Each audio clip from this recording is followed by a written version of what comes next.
എല്ലാ മാന്യ പ്രേക്ഷകർക്കും സ്വാഗതം. പ്രവാസികളെ സംബന്ധിച്ച് നല്ലൊരു സമ്പാദ്യശീലം ഉണ്ടാക്കുക അല്ലെങ്കിൽ ഓഹരി വിപണിയും അതിന്റെ സാധ്യതകളും ഒക്കെ എങ്ങനെ പ്രയോജനപ്പെടുത്താം എന്നുള്ളതിനെ സംബന്ധിച്ച് കൃത്യമായ നിർദ്ദേശങ്ങൾ എല്ലാ ആഴ്ചയും യൂറോമണിയിലൂടെ പ്രേക്ഷകരിലേക്ക് എത്തിക്കുകയാണ്. ഇന്നും പ്രേക്ഷകർക്ക് കൃത്യമായ നിർദ്ദേശങ്ങൾ നൽകുന്നതിനും ഓഹരി വിപണിയും അതിന്റെ സാധ്യതകളും ഇന്ത്യൻ മാർക്കറ്റ് എങ്ങനെ ഉപകാരപ്പെടുത്താം, എങ്ങനെ പ്രയോജനപ്പെടുത്താം എന്നുള്ളതിനെ പറ്റിയൊക്കെയുള്ള കൃത്യമായ നിർദ്ദേശങ്ങൾ പ്രേക്ഷകർക്ക് നൽകുന്നതിന് ഇന്നും നമ്മളോടൊപ്പം അതിഥിയായി പങ്കെടുക്കുന്നത് യുഎയിലെ പ്രമുഖ സാമ്പത്തിക വിദഗ്ധനും മെർജിയോ ജിജിത്ത് ഫിനാൻഷ്യൽ സർവീസിന്റെ ഫൗണ്ടർ ഡയറക്ടറും അതോടൊപ്പം തന്നെ Pravasi Bandhu welfare trust chairman കൂടിയായിരിക്കുന്ന കെ.വി. ഷംസുദ്ദീൻ സാറാണ്. സർ, യൂറോമണിയിലേക്ക് സ്വാഗതം. Thank you. ഒപ്പം കണ്ടുകൊണ്ടിരിക്കുന്ന പ്രേക്ഷകർക്ക് സാറുമായി സംശയങ്ങൾ ചോദിക്കുന്നതിന് സ്ക്രീനിൽ കാണുന്ന നമ്പറിൽ വിളിക്കാവുന്നതാണ്. കൃത്യമായ നിർദ്ദേശങ്ങൾ, മാർക്കറ്റ് എങ്ങനെ പ്രയോജനപ്പെടുത്താം, എങ്ങനെ നല്ലൊരു ഫിനാൻഷ്യൽ സ്റ്റെബിലിറ്റി ഉണ്ടാക്കിയെടുക്കാൻ കഴിയുമെന്നുള്ളതിനെ പറ്റിയൊക്കെയുള്ള കൃത്യമായ നിർദ്ദേശങ്ങൾ പ്രേക്ഷകർക്ക് നൽകുന്നതാണ്. ഒപ്പം കണ്ടുകൊണ്ടിരിക്കുന്ന പ്രേക്ഷകർ നിക്ഷേപിച്ച് അതിന്റെ ലാഭമൊക്കെ നേടിയ ആളുകൾക്ക് പ്രേക്ഷകർക്ക് അതിന്റെ അനുഭവങ്ങളൊക്കെ പങ്കുവെക്കുന്നതിനും വിളിക്കാവുന്നതാണ്. ഇന്ന് നമ്മൾ യൂറോമണി ആരംഭിക്കുമ്പോൾ ഇന്ന് മാർക്കറ്റ് ഏത് രീതിയിലാണ് അവസാനിക്കുന്നത്? മാർക്കറ്റ് ലോകം മുഴുവൻ യുദ്ധഭീതിയിലും യുദ്ധം നടന്നുകൊണ്ടിരിക്കുകയൊക്കെ ചെയ്യുന്ന ഒരു സാഹചര്യത്തിലാണ് 83,000 സെൻസെക്സും 25,000 നിഫ്റ്റിയും എത്തിയ കാഴ്ചയാണ് നമ്മൾ കാണുന്നത്. ഇന്ത്യൻ മാർക്കറ്റിനെ സംബന്ധിച്ച് ഒരു വലിയ കുതിപ്പ് തന്നെയാണ് ഇന്ന് നമ്മൾ കണ്ടത്. അപ്പോൾ എനിക്ക് ഈ സന്ദർഭത്തിൽ പറയാനുള്ളത്, ഒരു 3 മാസമായിട്ട് വളരെ ചുരുങ്ങിയ തവണകൾ മാത്രമാണ് ഞാൻ പ്രോഗ്രാമിൽ പങ്കെടുത്തിട്ടുള്ളത്. പല കാരണങ്ങൾ കൊണ്ട്, സുദീർഘമായിട്ടുള്ള ലീവുകളും അതൊക്കെ ആയതുകൊണ്ട്, യാത്രകളും എല്ലാം ആയതുകൊണ്ടാണ് അത് സംഭവിച്ചത്. പക്ഷേ എനിക്കൊരു കാര്യം മനസ്സിലായി, നമ്മുടെ ധാരാളം പ്രേക്ഷകർ ഇത് വളരെ ശ്രദ്ധയോടുകൂടി കാത്തിരിക്കുന്ന ഒരു പ്രോഗ്രാമാണ് എന്നുള്ളതുകൊണ്ട് കാണാതിരിക്കുമ്പോൾ അവരുടെ അന്വേഷണത്തിൽ നിന്ന് മനസ്സിലാക്കാൻ സാധിക്കും. മാത്രമല്ല, അങ്ങനെ വിളിച്ച പല ആളുകളും നമുക്ക് ഇൻട്രാക്ഷൻ വളരെ കുറവായിട്ടാണ് നമുക്ക് തോന്നിയിട്ടുള്ളത്. പക്ഷേ അതല്ല, അതിൻ്റെ റിസൾട്ട് വളരെ കൂടുതലാണെന്ന് എനിക്ക് മനസ്സിലാക്കാൻ സാധിച്ചു. വിളിച്ച പലരോടും അവരുടെ ഈ പ്രോഗ്രാം കണ്ടതുകൊണ്ട് എന്തുണ്ടായി എന്ന് ചോദിച്ചപ്പോൾ അവർക്ക് വളരെ പോസിറ്റീവായിട്ടുള്ള കാര്യങ്ങളാണ് പറയാനുണ്ടായിരുന്നത്. ഇപ്പോൾ 18 വർഷത്തോളമായി നമ്മൾ ഈ പ്രോഗ്രാം തുടങ്ങിയിട്ട്, അതിലിടയ്ക്ക് നിക്ഷേപം ചെയ്തു തുടങ്ങുകയും അങ്ങനെ ചെയ്തിട്ടുള്ള ആളുകൾക്ക് അവിശ്വസനീയമായ നേട്ടം കൊയ്യുവാൻ സാധിച്ചു എന്ന് പറഞ്ഞ അനുഭവമാണ് എനിക്കുള്ളത്. കാരണം സാധാരണ വരുമാനമുള്ള ഒരു വ്യക്തി, ഇതിനു മുമ്പും അദ്ദേഹം എന്നെ വിളിക്കുകയും സംസാരിക്കുകയും ചെയ്തിട്ടുണ്ട്. ആ സംസാരിച്ചപ്പോഴെല്ലാം പറഞ്ഞത് 40 ലക്ഷം എത്തിയാൽ ഞാൻ നാട്ടിലേക്ക് തിരിച്ചു പോകും എന്ന് പറഞ്ഞ ആൾക്ക് 50 ലക്ഷം എത്തിയപ്പോൾ ഞാൻ അന്വേഷിച്ചപ്പോൾ അദ്ദേഹം ഇനി അതൊരു 60 ആവട്ടെ എന്ന് അങ്ങനെ കൂട്ടിക്കൂട്ടി പോയിട്ട് ഇപ്പോൾ ഈയിടെ അദ്ദേഹത്തിൻ്റെ സ്റ്റേറ്റ്മെൻറ്റ് അയച്ചു തന്നിരുന്നു. ആ സ്റ്റേറ്റ്മെൻറ്റ് അയച്ചു തന്നപ്പോൾ 1,45,00,000 ഇന്ന് അദ്ദേഹത്തിനുള്ളത്. സാധാരണ ഒരു വരുമാനക്കാരനായിട്ടുള്ള ആൾ, ഒരു അറബി വീട്ടിൽ ജോലി ചെയ്യുന്ന ഒരു വ്യക്തിയായിട്ട് പോലും നമുക്ക് ഊഹിക്കാം എത്ര ആയിരിക്കും അദ്ദേഹത്തിൻ്റെ ശമ്പളമെന്ന്. എന്നിട്ട് പോലും അദ്ദേഹത്തിന് ഇത്രയും വലിയൊരു സംഖ്യ സമ്പാദ്യമായി ഉണ്ടാക്കുവാൻ സാധിച്ചു. അപ്പോൾ അദ്ദേഹം നാട്ടിലേക്ക് തിരിച്ചു പോകാനുള്ള പ്ലാനിങ്ങിലാണ്. നാട്ടിലേക്ക് തിരിച്ചു പോയാൽ അദ്ദേഹം എന്നോട് ചോദിച്ചത്, ഒരു 40,000 റുപ്യ കിട്ടാനുള്ള വഴിയുണ്ടോ എന്നാണ് എന്നോട് ചോദിച്ചത്. ഞാൻ പറഞ്ഞു, വേണമെങ്കിൽ 40,000 അല്ല, 1,00,000 തന്നെ താങ്കൾക്ക് പ്രതിമാസം എടുക്കാനുള്ള സാധ്യത ഉള്ള അത്ര അസറ്റ് തങ്ങൾ ഉണ്ടാക്കിയിട്ടുണ്ട്. പക്ഷേ അതിൻ്റെ ഒന്നും ആവശ്യമില്ല, 40,000 ഉണ്ടായാൽ തന്നെ സുഖമായി എനിക്ക് ജീവിക്കാൻ സാധിക്കും. അപ്പോൾ കുഴപ്പമില്ല, താങ്കളുടെ മക്കൾക്ക് അതൊരു അസറ്റായിട്ട് കിടക്കട്ടെ, ആവശ്യമുള്ളത് മാത്രം എടുക്കുക, ചിലവ് ചെയ്യുക. അതാണ് ഇതുവരെ താങ്കൾ ജീവിച്ചത് മിതത്വം പാലിച്ചതുകൊണ്ട് മാത്രമാണ് ഇങ്ങനെ ഉണ്ടായത്. ഇനിയുള്ള കാലത്തും മിതത്വത്തോടു ജീവിക്കുക, അനാവശ്യമായ ചിലവുകൾ ചെയ്യാതിരിക്കുക, ദാനധർമ്മങ്ങൾ ചെയ്യാൻ അവസരം കിട്ടുമ്പോൾ അതും ഒഴിവാക്കാതിരിക്കുക. അങ്ങനെയൊക്കെ ചെയ്തു കഴിഞ്ഞാൽ ഇനിയും ഈ സമ്പത്ത് അഭിവൃദ്ധിപ്പെടും എന്നുള്ളതാണ്. അങ്ങനെ നിരവധി പേരാണ് അവരുടെ അനുഭവങ്ങൾ പങ്കുവച്ചത്. അപ്പോൾ ഈ സന്ദർഭത്തിൽ എനിക്ക് പറയാനുള്ളത്, നമ്മുടെ പ്രേക്ഷകർക്ക് ധാരാളം അനുഭവങ്ങൾ ഉണ്ടാവും. ആ അനുഭവങ്ങളുള്ളവർ ഈ പ്രോഗ്രാമിൽ വിളിച്ച് സംസാരിക്കുമ്പോൾ മറ്റുള്ളവർക്ക് അത് വലിയൊരു പ്രചോദനമായി തീരും എന്നുള്ളതാണ് എനിക്ക് പറയാനുള്ളത്. ഇന്നലെ എൻ്റെ ഒരു സുഹൃത്ത് സൗദി അറേബ്യയിൽ നിന്ന് വിളിച്ചിരുന്നു. അദ്ദേഹം ഒരു എൻജിനീയറാണ്, വളരെ ബിസിയുള്ള ആളാണ്. പക്ഷെ അദ്ദേഹം പറഞ്ഞത്, ഞാൻ നിങ്ങളുടെ കർമ്മം നിർവഹിച്ചുകൊണ്ടിരിക്കുന്നുണ്ട് ഇവിടെ, ഞാൻ ചെയ്തുകൊണ്ടിരിക്കുന്ന കർമ്മം അദ്ദേഹം നിർവഹിച്ചുകൊണ്ടിരിക്കുകയാണെന്നാണ് പറഞ്ഞത്. കാരണം ഏതൊരാളെ കണ്ടാലും അവരോട് നിക്ഷേപം നടത്താൻ അഡ്വൈസ് ചെയ്യുക. അദ്ദേഹം വളരെ കാലങ്ങളായിട്ട് നിക്ഷേപിച്ച് അനുഭവസ്ഥനാണ്. അപ്പോൾ അവരോട് ഒരു SIP എങ്കിലും ചെയ്യണമെന്ന് നിർദ്ദേശിക്കലാണ് പതിവ്. അതുകൊണ്ട് തന്നെ ധാരാളം ആളുകൾ അത് ചെയ്യുന്നുണ്ട്, ചെയ്തിട്ടുണ്ട്. ആ ചെയ്തവരെല്ലാം വളരെ സംതൃപ്തനാണ്. ഇപ്പോൾ ഈ സ്റ്റുഡിയോയിൽ വന്ന് ഞാൻ ഇവിടെ ഇരിക്കുന്ന സമയത്ത് ഒരു സുഹൃത്ത് വിളിച്ചു. അദ്ദേഹം പറഞ്ഞത് 8 വർഷം മുമ്പ് $5000 ഇൻവെസ്റ്റ് ചെയ്ത വ്യക്തി ആണ് അദ്ദേഹം ഒരു അത്യാവശ്യ കാര്യത്തിന് റെഡീം ചെയ്യാൻ വേണ്ടി അത് കൊടുത്തപ്പോൾ അതിൽ കാണാൻ സാധിച്ചത് 14,000 ആയി എന്നുള്ള കാഴ്ചയാണ്. എന്ന് പറഞ്ഞാൽ ഏകദേശം 3 ഇരട്ടിയോളം ആയിരിക്കുന്നു അദ്ദേഹത്തിൻ്റെ നിക്ഷേപം ഈ ചുരുങ്ങിയ സമയം കൊണ്ട്. ഡോളറിലാണെന്ന് ഓർക്കണം. അതിൽ 2 ബെനിഫിറ്റാണ് അദ്ദേഹം ഉണ്ടായിട്ടുള്ളത്. 8 വർഷം മുമ്പ് അദ്ദേഹം ഇൻവെസ്റ്റ് ചെയ്യുന്ന സമയത്ത് റുപ്പിയുടെ വാല്യൂ എത്രയാണെന്ന്, അതായത് ഒരു ഡോളറിന് എത്ര രൂപയാണ് കിട്ടിയിരുന്നതെന്ന്. അതേ സമയത്ത് ഇന്ന് അദ്ദേഹം ആ പൈസ കിട്ടുമ്പോൾ അദ്ദേഹം ഇന്ത്യൻ റുപ്പീസിലേക്ക് ട്രാൻസ്ഫർ ചെയ്യുകയാണെങ്കിൽ ഒരു ഡോളറിന് എത്ര വെച്ചാണ് കിട്ടുക എന്നുള്ളത് എല്ലാവർക്കും അറിയാവുന്ന കാര്യമാണ്. അപ്പോൾ 2 തരത്തിലാണ് അദ്ദേഹത്തിന് ബെനിഫിറ്റ് ഉണ്ടായിട്ടുള്ളത്. 3 ഇരട്ടി ഡോളർ ടേമിൽ 3 ഇരട്ടി ആയിരിക്കുന്നു ഏകദേശം. അതേ സമയത്ത് ഡോളർ എക്സ്ചേഞ്ച് റേറ്റിലുണ്ടായുള്ള ബെനിഫിറ്റ് എന്ന് പറഞ്ഞാൽ അതിനേക്കാൾ കൂടുതലാണ് ഉണ്ടായിട്ടുള്ളത്. അപ്പോൾ 2 ബെനിഫിറ്റും കൂടിക്കഴിഞ്ഞാൽ അദ്ദേഹത്തിന് ഒരു ജാക്ക് പോട്ട് അടിച്ചതുപോലെയാണ് ഉണ്ടായിട്ടുള്ളത് എന്ന് നമുക്ക് കാണുവാൻ സാധിക്കും. അപ്പോൾ ഇങ്ങനെയുള്ള അനുഭവങ്ങൾ ധാരാളം ആളുകൾക്കുണ്ട്. അതെല്ലാം ചെയ്യുവാൻ ഉള്ള മനസ്സുണ്ടാവലാണ്. ഇന്ന് ഇങ്ങോട്ട് ഞാൻ യാത്ര ചെയ്തുകൊണ്ടിരിക്കുമ്പോൾ ഒരു അശോകൻ എന്ന് പറഞ്ഞൊരു സുഹൃത്ത് വിളിച്ചു. ആ സുഹൃത്ത് വിളിച്ചിട്ട് പറഞ്ഞത്, ഞാൻ ഇവിടെ 25 വർഷമായി. ആ 25 വർഷം ആദ്യം അദ്ദേഹം ഡ്രൈവറല്ല ടൈലറായിരുന്നു. അതുകൊണ്ട് രാവും പകലും ആ ജോലി ചെയ്തുകൊണ്ടിരിക്കുന്ന സമയത്ത് റേഡിയോ കേൾക്കലായിരുന്നു. ധാരാളം കാര്യങ്ങൾ മനസ്സിലായി. പക്ഷെ മനസ്സിലാക്കിയതല്ലാതെ ഒന്നും തന്നെ ചെയ്തില്ല. ഒരു 500 രൂപയെങ്കിലും ദർഹമെങ്കിലും മാറ്റി വെച്ചിരുന്നെങ്കിൽ അത് വേണമെങ്കിൽ സാധിക്കുമായിരുന്നു. ഇന്ന് പലർക്കും ഉണ്ടായിട്ടുള്ള നേട്ടങ്ങൾ കേട്ടപ്പോൾ കോടിക്കണക്കിന് റുപ്പിയ ഉണ്ടായിട്ടുള്ള അവസ്ഥയാണ് ഉണ്ടായിട്ടുള്ളത്. പക്ഷേ അദ്ദേഹം അത് ചെയ്യാത്തതുകൊണ്ട് എന്നോട് ഇന്ന് സംസാരിക്കുന്ന സമയത്ത് കണ്ണീരോടെയാണ് അദ്ദേഹം സംസാരിച്ചത്. ഇപ്പോൾ തന്നെ എൻ്റെ മകനോടും എൻ്റെ ഒരു ബന്ധുവിനോടും വിളിക്കാൻ ഞാൻ പറയും. അവർ 2 പേരും വിളിക്കും. അത് വിളിച്ചു കഴിഞ്ഞാൽ നിർബന്ധപൂർവം അവരോട് ഇൻവെസ്റ്റ് ചെയ്യാൻ പറയണം.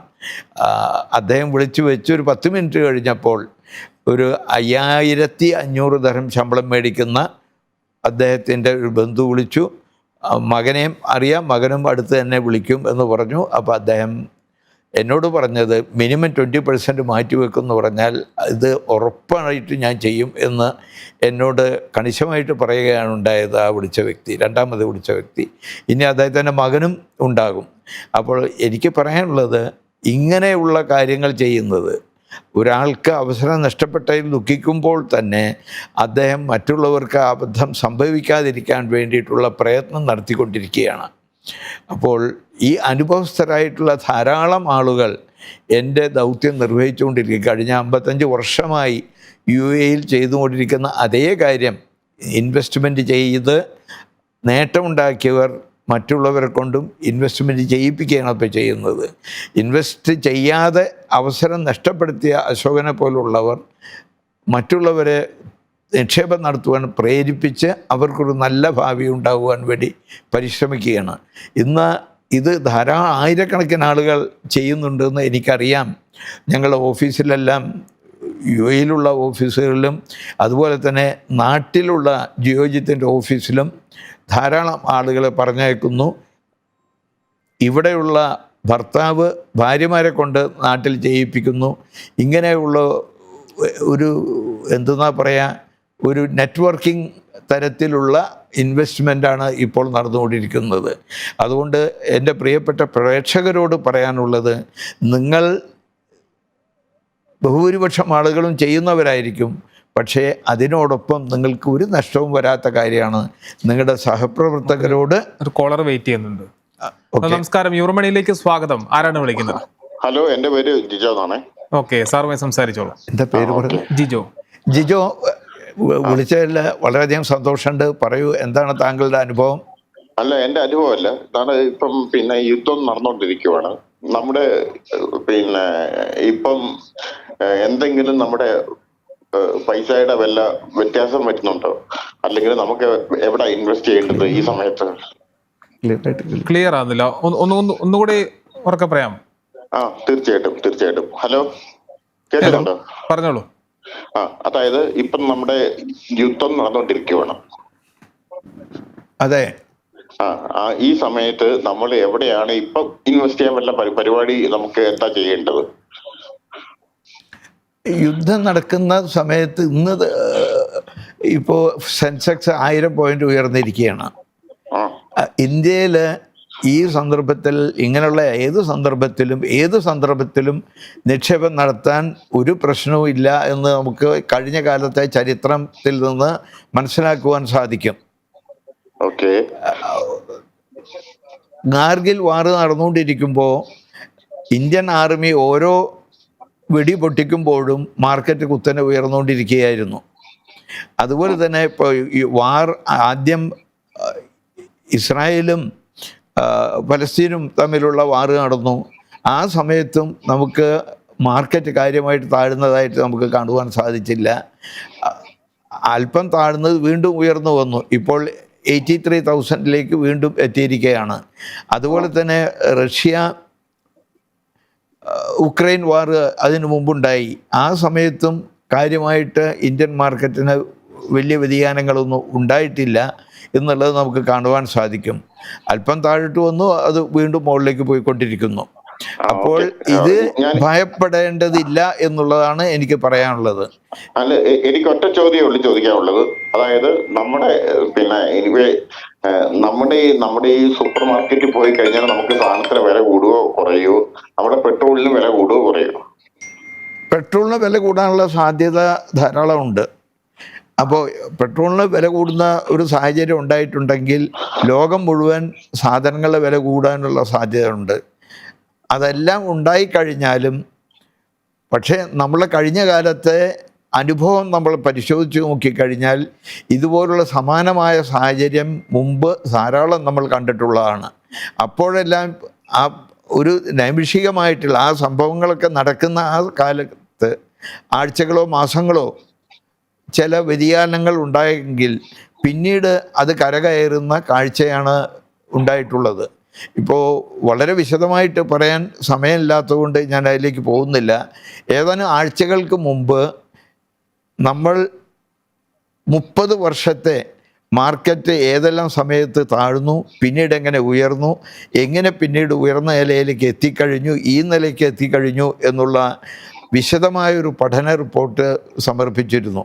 അത് NTVയുടെ ഫേസ്ബുക്ക് പേജിലും അതുപോലെ എൻ്റെ KV ഷംസുദ്ദീൻ എന്നുള്ള ഫേസ്ബുക്കിലും പോയി കുറേ താഴോട്ട് പോയി കഴിഞ്ഞാൽ അത് താങ്കൾക്ക് കാണാൻ സാധിക്കും. അതിൽ വലിയൊരു പാഠമാണ്, അതിൽ പാഠമുണ്ട് എന്നുള്ളത് മനസ്സിലാക്കാൻ സാധിക്കും. ആ 30 വർഷത്തിലടക്കം വാറുണ്ടായിട്ടുണ്ട്, മറ്റ് പല സംഭവങ്ങൾ ഉണ്ടായിട്ടുണ്ട്.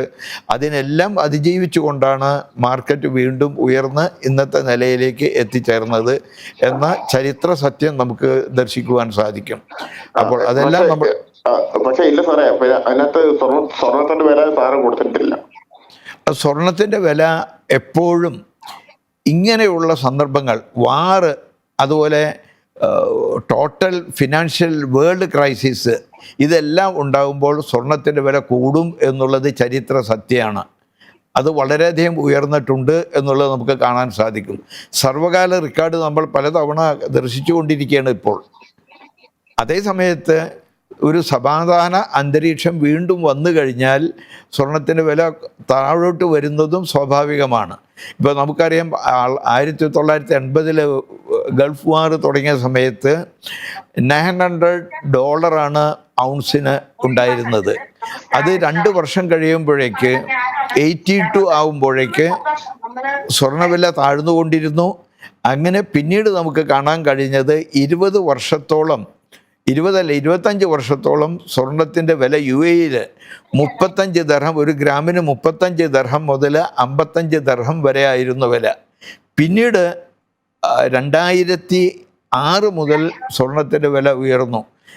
2008 വേൾഡ് എക്കണോമിക് ക്രൈസിസ് ഉണ്ടാകുമ്പോൾ വീണ്ടും മാർക്കറ്റിൽ വില ഒന്ന് താഴുന്ന സാഹചര്യം ഉണ്ടായത്. പിന്നെ അവിടുന്ന് ഉയർന്നു വന്നു. ഇപ്പോൾ നമുക്ക് കാണാൻ സാധിക്കുന്നത് വളരെ സർവകാല റെക്കോർഡ് ഇന്ത്യയിലും ഇൻ്റർനാഷണലായിട്ടും നമുക്ക് കാണുവാൻ സാധിക്കും.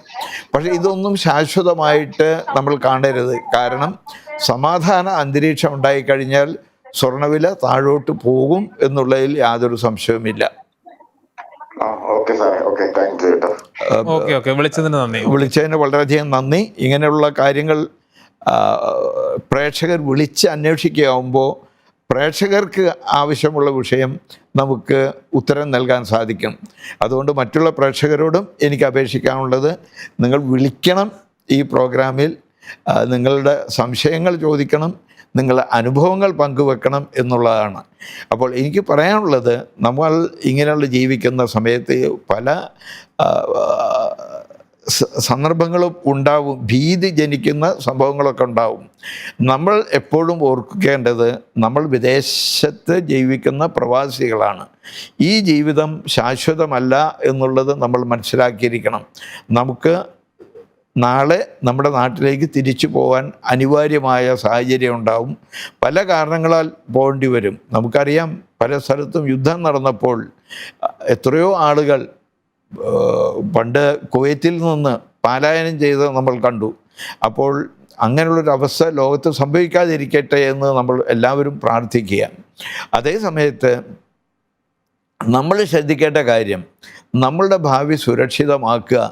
നമ്മൾ ഭാഗ്യവാന്മാരാണ്. ഈ നാട്ടിൽ ജീവിച്ചതിൻ്റെ ഫലമായി നമ്മളുടെ മുമ്പുണ്ടായിരുന്ന, നമ്മൾ ഈ നാട്ടിലേക്ക് വരുന്നതിന് മുമ്പുണ്ടായിരുന്ന നമ്മുടെ സാമ്പത്തിക ശേഷിയിൽ നിന്ന് വളരെ ഉയർന്ന നിലയിലെത്താൻ നമുക്കെല്ലാവർക്കും സാധിച്ചിട്ടുണ്ട്. ആ സാധിച്ച സമയത്ത് നമ്മൾ വിസ്മരിച്ചു പോകുന്നത്, നമുക്ക് തിരിച്ചുപോക്കുണ്ട്. ആ തിരിച്ചുപോക്കുണ്ടായിക്കഴിഞ്ഞാൽ നമുക്ക് തുടർന്ന് ജീവിക്കണമെങ്കിൽ നമുക്ക് ഒരു വരുമാനം വേണം. ആ വരുമാനം ഉണ്ടാവണമെങ്കിൽ നമ്മൾ ഇന്ന് നിലവിൽ ലഭിച്ചുകൊണ്ടിരിക്കുന്ന നമ്മുടെ വരുമാനത്തിൽ നിന്ന് വളരെ ശക്തിയായിട്ടുള്ള തീരുമാനം എടുക്കേണ്ടത്, ഏറ്റവും ചുരുങ്ങിയത് ഒരു 20% മാറ്റിവെക്കുകയും അത് ഇൻവെസ്റ്റ്മെൻ്റ് മാറ്റുകയും ചെയ്യുക എന്നൊരു സ്വഭാവം നമ്മൾ കെട്ടിപ്പടുക്കേണ്ടതുണ്ട്. അത് ഇങ്ങനെയുള്ള സന്ദർഭങ്ങൾ വരുമ്പോൾ മാത്രം ചിന്തിക്കേണ്ട ഒരു വിഷയമല്ല. നമ്മൾ ഈ നാട്ടിൽ ജീവിക്കുന്ന ഓരോ ദിവസവും ചിന്തിക്കേണ്ട ഒരു കാര്യമാണ്. നമ്മൾ തിരിച്ചു പോയി കഴിഞ്ഞാൽ നമുക്ക് സസന്തോഷം ജീവിക്കാൻ ഉള്ള സമ്പത്ത് നമ്മൾ നേടിയിട്ടുണ്ടായിരുന്നു. പക്ഷെ ആ നേടിയ സമ്പത്തിൽ നിന്ന് നമ്മൾ മിച്ചം വെക്കുകയും അത് നിക്ഷേപമാക്കി മാറ്റുകയും ചെയ്തില്ലെങ്കിൽ നിരവധി ആളുകൾ നാട്ടിലേക്ക് തിരിച്ചുപോയി ദുഃഖിക്കുന്നവരെ നമ്മൾ കണ്ടിട്ടുണ്ടായിരിക്കും. നമ്മളുടെ എല്ലാം അനുഭവത്തിൽ തന്നെ ഇവിടെ ജീവിച്ചിരുന്ന നിങ്ങളുടെ സഹപ്രവർത്തകരാവട്ടെ, ബന്ധുക്കളാവട്ടെ, മിത്രങ്ങളാവട്ടെ, എല്ലാം നാട്ടിലേക്ക് തിരിച്ചു പോയിട്ടുള്ളവരാണ്. അവരിൽ പലരും ഇങ്ങനെയുള്ള പ്ലാനിങ്ങിൻ്റെ അഭാവം കൊണ്ട് കഷ്ടപ്പെടുന്ന ഒരവസ്ഥ നിങ്ങൾ കണ്ടു കാണും. നമുക്കതുകൊണ്ട് ഉണ്ടാവേണ്ടത്, പ്രവാസ ജീവിതം നയിക്കുന്ന സമയത്ത് നമ്മൾ കൃത്യമായിട്ടൊരു പ്ലാനിങ് വേണം. നമ്മൾക്ക് തിരിച്ചു പോയി കഴിഞ്ഞാൽ ജീവിക്കാനുള്ള വരുമാന മാർഗം ഉണ്ടാക്കണം. നമ്മുടെ മക്കളുടെ വിദ്യാഭ്യാസത്തിന് വേണ്ട സൗകര്യങ്ങൾ നമ്മൾ ഒരുക്കണം. അതുപോലെ തന്നെ നമ്മളുടെ റിട്ടയേർഡ് ലൈഫ് ശോഭനമാക്കുവാനുള്ള സംവിധാനം നമുക്കുണ്ടാവണം. ഇതെല്ലാം നമ്മൾ ഉണ്ടാക്കി വെക്കാനുള്ള പ്ലാനിങ് നമുക്ക് വേണം. പിന്നീട് വേണ്ടത് മിതത്വം പാലിക്കുക. നമുക്ക് കിട്ടിയാൽ ആ കിട്ടുന്നത് മുഴുവൻ ചെലവാക്കി ജീവിക്കുന്ന സ്വഭാവം ഉണ്ടാവരുത്. നമ്മൾ തീർച്ചയായും നമുക്ക് കിട്ടുന്ന വരുമാനത്തിൽ നിന്ന് ഒരു നിശ്ചയ സംഖ്യ നമ്മളുടെ ഭാവി സുരക്ഷിതമാക്കുവാൻ വേണ്ടി മാറ്റി വെച്ചുകൊണ്ടായിരിക്കണം ആദ്യം അത് ചെയ്യണം. നമ്മളുടെ വരുമാനത്തിൽ നിന്ന് 20-30% മാറ്റിവെക്കുക, ബാക്കിയുള്ളത് കൊണ്ട് ജീവിക്കുന്ന സ്വഭാവം നമ്മൾ വളർത്തിയെടുക്കുക. അങ്ങനെ ചെയ്തു കഴിഞ്ഞാൽ ആ സംഖ്യ എത്രയാണോ അത് നമ്മൾ ഇൻവെസ്റ്റ്മെൻറ്റ് ചെയ്യുന്ന സ്വഭാവം ഉണ്ടാക്കണം. അങ്ങനെ ഇൻവെസ്റ്റ് ചെയ്യുക, ആ സമ്പാദിച്ചാൽ മാത്രം പോരാ, അത് ഇൻവെസ്റ്റ് ചെയ്യുന്ന സ്വഭാവം നമ്മൾ ഉണ്ടാക്കണം. അപ്പോൾ പ്ലാനിങ് വേണം, മിതത്വം പാലിക്കണം, സമ്പാദ്യം സ്വഭാവം ഉണ്ടാക്കണം, അത് ഇൻവെസ്റ്റ് ചെയ്യണം. ഈ 4 കാര്യങ്ങളും നമുക്കുണ്ടെങ്കിൽ, അത് 4 കാര്യങ്ങൾ ചെയ്യുന്നുണ്ടെങ്കിൽ നമ്മൾ നാട്ടിലേക്ക് തിരിച്ചു പോയി കഴിഞ്ഞാൽ ഒരാളും തന്നെ ബുദ്ധിമുട്ടേണ്ടി വരില്ല എന്ന് നിരവധി ആളുകളുടെ അനുഭവത്തിൽ നിന്ന് എനിക്ക് പറയുവാൻ സാധിക്കും. അത് പ്രധാനമായിട്ട് എല്ലാ പ്രേക്ഷകരും ദിനംപ്രതി ഓർത്തിരിക്കേണ്ട ഒരു കാര്യമാണ് എന്നുള്ളത് ഞാൻ ഓർമ്മപ്പെടുത്തുകയാണ്. അങ്ങനെ ചെയ്തിട്ടുണ്ടെങ്കിൽ ഒരാൾക്കും ഒരു ബുദ്ധിമുട്ടും വരികയില്ല. ഉദാഹരണമായിട്ട് പറയുകയാണെങ്കിൽ 1000 ദിർഹം നമ്മൾ മാറ്റിവെക്കുകയാണെങ്കിൽ 20,000-ൽ കൂടുതൽ ആയി, 25,000-ഓളം നമുക്ക് കിട്ടും. അങ്ങനെ നമ്മൾ ചെയ്യുകയാണെങ്കിൽ 20,000 ചെയ്താൽ തന്നെ 10 വർഷം നമ്മൾ ചെയ്തിട്ടുണ്ടെങ്കിൽ 24 ലക്ഷം ഉറുപ്പിക നമുക്ക് ഇൻവെസ്റ്റ് ചെയ്യാൻ സാധിക്കും. ആ 10 വർഷം ചെയ്ത 24 ലക്ഷം ഉറുപ്പിക ഏറ്റവും ചുരുങ്ങിയത് ഒരു 60 ലക്ഷം 70 ലക്ഷം ഉറുപ്പികയുടെ തോതിൽ എത്തിച്ചേരും. അതേ സമയത്ത് 20 വർഷം ഇവിടെ ജീവിച്ച ആളുകൾ എത്രയോ ഉണ്ട്. ഈ പ്രോഗ്രാം ദർശിച്ചു കൊണ്ടിരിക്കുന്നവരിൽ തന്നെ പലരും ഉണ്ടായിരിക്കും. അങ്ങനെയുള്ള ആളുകൾ 20 വർഷം മുമ്പ് ഇൻവെസ്റ്റ്മെൻറ്റ് തുടങ്ങിയിട്ടുണ്ടെങ്കിൽ 10,000 വെച്ച് ചെയ്തപ്പോൾ അവർ 10 വർഷം കൊണ്ട് ചെയ്ത 12 ലക്ഷം 27 ലക്ഷം ഉറുപ്പികയായിട്ടുള്ളത് കാണാം. അതേ സമയത്ത് 20 വർഷം ചെയ്തിട്ടുണ്ടെങ്കിൽ 20 വർഷം കൊണ്ട് 24 ലക്ഷം ഉറുപ്പിക ചെയ്തത് 1 കോടിയിൽ കൂടുതലായിട്ടുള്ളത് കാണാൻ സാധിക്കും. അങ്ങനെയുള്ള നിരവധി ആളുകളെ എനിക്ക് കാണാൻ സാധിച്ചിട്ടുണ്ട്. അങ്ങനെ ഉള്ള ഒരു വ്യക്തി നാട്ടിലേക്ക് തിരിച്ചു പോകുമ്പോൾ ഏറ്റവും ചുരുങ്ങിയത് പ്രതിമാസം 60,000 ഉറുപ്പിക ജീവിത ചെലവിന് വേണ്ടിയിട്ട് അതിൽ നിന്ന് ലഭിക്കും. അത് ലഭിച്ചാൽ പോലും ആ സംഖ്യയ്ക്ക് ചെറിയൊരു വളർച്ച ഉണ്ടായിക്കൊണ്ടിരിക്കുകയും ചെയ്യും. അപ്പോൾ ഇതൊക്കെ എത്രയോ നിസ്സാരമായിട്ടുള്ള കാര്യങ്ങളാണെന്ന് ആലോചിക്കണം. ഇനിയും വൈകിട്ടില്ല. ഇപ്പോൾ ഈ പ്രോഗ്രാം ദർശിച്ചു കൊണ്ടിരിക്കുന്ന ഓരോ വ്യക്തികളോടും പറയാനുള്ളത്, നിങ്ങൾ ഹൃദയത്തിൽ കൈവച്ചുകൊണ്ട് അടുത്ത മാസം മുതൽ കൃത്യമായി വരുമാനത്തിൽ നിന്നൊരു 20% മാറ്റിവെക്കുമെന്ന് തീരുമാനിക്കുക. അത് ഞങ്ങളുടെ ഓഫീസുമായി ബന്ധപ്പെട്ട് നിക്ഷേപമാക്കി മാറ്റുക. അങ്ങനെ മാറ്റിക്കഴിഞ്ഞാൽ നിങ്ങൾ നാട്ടിലേക്ക് തിരിച്ചു പോയി കഴിഞ്ഞാൽ എത്രയോ ഭാഗ്യവന്മാർ സമ്പാദിച്ച ആളുകളുണ്ട്.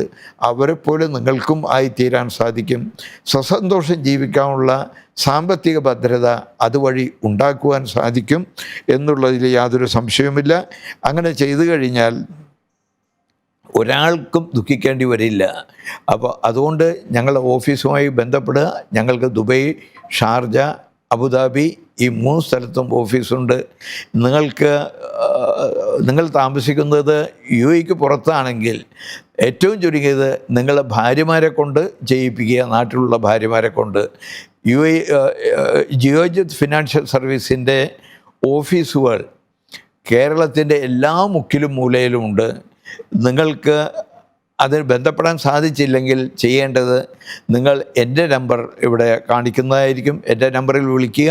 നിങ്ങൾ നാട്ടിൽ എവിടെയാണെന്ന് അറിയിച്ചു കഴിഞ്ഞാൽ ആ പ്രദേശത്തുള്ള ജിയോജിത്തിൻ്റെ ഓഫീസിനെ കൊണ്ട് നിങ്ങളുടെ വീട്ടിലേക്ക് വിളിപ്പിക്കുകയും അത് നിങ്ങളുടെ ഭാര്യയോ ആരാണോ ഉള്ളത് അവരുടെ പേരിൽ നിക്ഷേപം നടത്താൻ വേണ്ട എല്ലാ സഹായവും അവർ ചെയ്തു കൊടുക്കുന്നതായിരിക്കും. എന്തായാലും നിങ്ങളോ അല്ലെങ്കിൽ നിങ്ങളുടെ കുടുംബമോ ഇത് ചെയ്തിരിക്കണം. അത് UAE-യിലുള്ളവർ മാത്രമല്ല, ഖത്തറിൽ, സൗദി അറേബ്യയിൽ മാത്രമാണ് ഞങ്ങൾക്ക് ഓഫീസില്ലാത്തവർ സ്ഥലങ്ങൾ. അതേ സമയത്ത് ഒമാനിൽ ഓഫീസുണ്ട്, അതുപോലെ തന്നെ കുവൈറ്റിലും ഓഫീസുണ്ട്, ബഹ്റൈനിലും ഓഫീസുണ്ട്. അപ്പോൾ ഗൾഫ് മേഖല 2 സ്ഥലത്ത് മാത്രമാണ് ഓഫീസില്ലാത്തവർ. അവിടെ ഉള്ളവർക്ക് എന്നെ സമീപിച്ചു കഴിഞ്ഞാൽ വേണ്ട എല്ലാവിധ സഹായവും നിക്ഷേപം നടത്തുവാൻ ഞാൻ ചെയ്യുന്നതായിരിക്കും. അതുകൊണ്ട് എല്ലാ സുഹൃത്തുക്കളും ഇവിടെ സ്ക്രീനിൽ ഞങ്ങളുടെ അഡ്രസ്സ് കാണിക്കും. അത് നിങ്ങൾ സ്ക്രീൻഷോട്ട് എടുത്ത് വെക്കുക. ആ ഓഫീസുകളുമായിട്ട് ബന്ധപ്പെട്ട് കഴിഞ്ഞാൽ നിങ്ങളുടെ ഭാവി സുരക്ഷിതമാക്കുവാനുള്ള നിക്ഷേപങ്ങൾക്കുള്ള അവസരം ഞങ്ങൾ നൽകുന്നതായിരിക്കും. നമ്മുടെ സമയം ഇപ്പോൾ ആയിരിക്കുന്നു. സമയം അവസാനിക്കാറായി. ഏതായാലും അതുകൊണ്ട് ആ നമ്പറുകൾ സ്ക്രീൻഷോട്ട് എടുത്ത് നിങ്ങൾ ഉപയോഗപ്പെടുത്തുക.